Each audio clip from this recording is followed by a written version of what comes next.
सांगली मार्गावर एकाच वेळी एका मागून एक धावणाऱ्या तर निवडक वेळी तासभर वाट पाहायला लावणारी तसेच थांबे सोडून लांबवर थांबवणारी अशी ओरड एसटी गाड्यांबाबत वाढत आहे।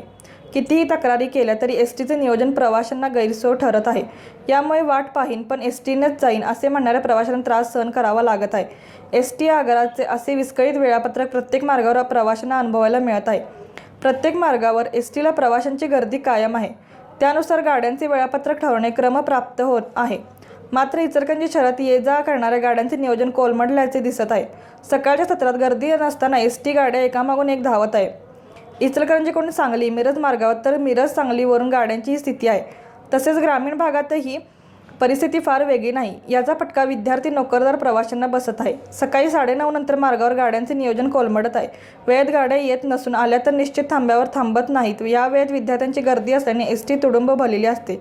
अशावेळी एसटीची वाट पाहत प्रवाशांना ताटकळत राहावे लागते। पासधारक विद्यार्थ्यांची अति कुंचमना होत आहे। एसटी पूर्वपदावर आली तर एसटीचे नियोजन मात्र पूर्वपदावर आले नसल्याचे पाहायला मिळत आहे। कोणत्या मार्गावर प्रवाशांची गर्दी कोणत्या वेळी अधिक आहे त्यानुसार आता एसटी गाड्यांचे वेळापत्रक करणे गरजेचे आहे। तर प्रवाशांची गैरसोय टळेल आणि आगारालाही फायदेशीर ठरेल। रणनीती न्यूज चॅनलला आजच सबस्क्राइब करा आणि रहा अपडेट।